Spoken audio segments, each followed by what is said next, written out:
The lesson 40.c, properties of inverse functions. What we're doing here is page 289. Lesson 40.c, properties of inverse functions. The idea here is to know if something is an inverse function. If we know that a function f, if it has an input of f, it's going to give us some kind of an output that we call f of x.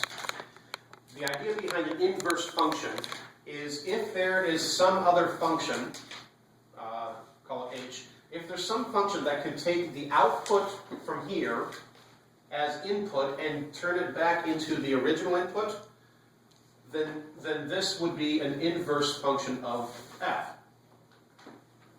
Inverse function of f.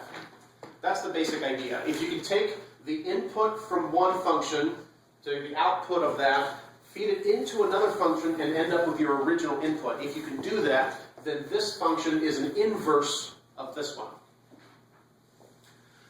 And so the questions that we're going to have here are to show that these two functions are inverses of each other. And the way you do that is you plug one function into the other one.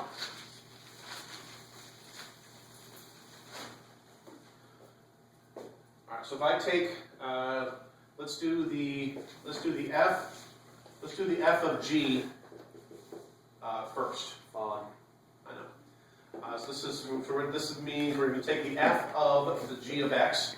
So we are going to take the g of x, which is 3x plus 9, and we are going to plug that into the f function. Those two colors are too close, aren't they?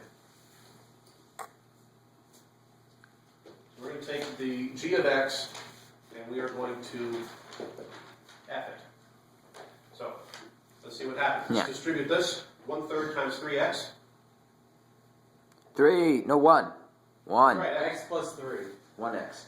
Okay. So X. And then 1/3 times 9 3. is 3. And then we have the minus 3 over here. Well, plus 3 minus 3 cancel each other out, and we are left with just x. X. So what this shows us is that g is the inverse function of f.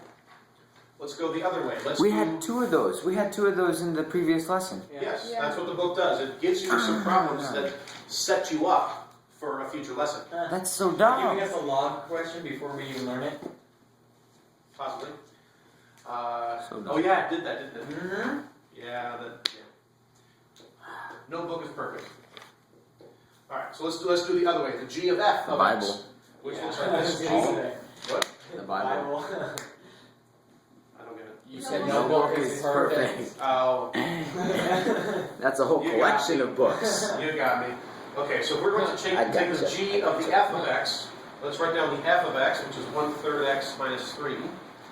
And we are going to G it. So we're going to take our inputs, multiply grading. by 3, and then add 9.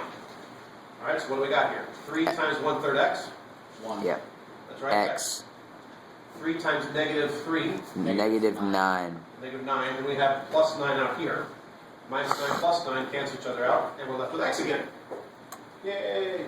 So what we've shown is that g is here we showed that g is the inverse of f, and here we've shown that f is the inverse of g. I'm very excited. Let's do it with these. Let's do the f. Let's do the f of the g of x. Can we do sound effects for these videos? Sure.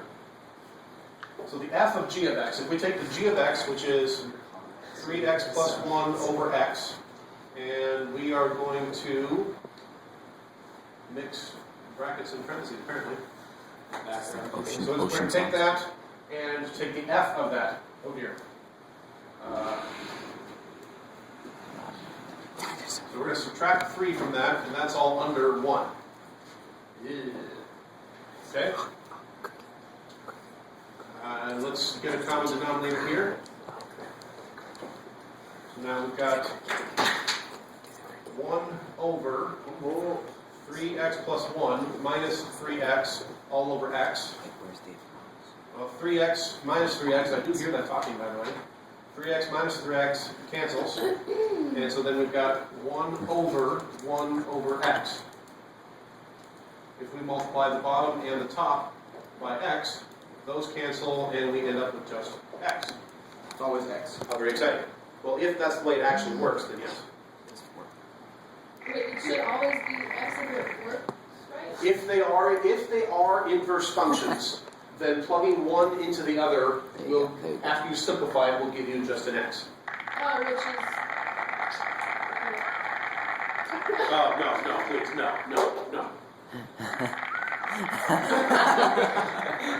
No, please. Okay. Alright, so for the problems here, let's see, like number 11 says, these example problems said, show that f of x and g of x are inverse functions by computing their composition. That means plug one into the other. When you get to the actual homework, number 11 says, determine if this function and this function are inverse functions by computing their composition. So what I expect you to do, if they are inverse functions, it will work both ways. I don't see a need to make you guys do it twice. So for purposes of your homework, plan on just doing it once. Plug one function into the other one. If you come out with an x, then they are inverse functions, and that would be the answer to the question. The question 11 says, determine if they are inverse functions. So you plug one into the other. If you get an x, the answer to the question is, yes, they are inverse functions. If you get anything other than an x all by itself, then your answer to the question is, no, they are not inverse functions.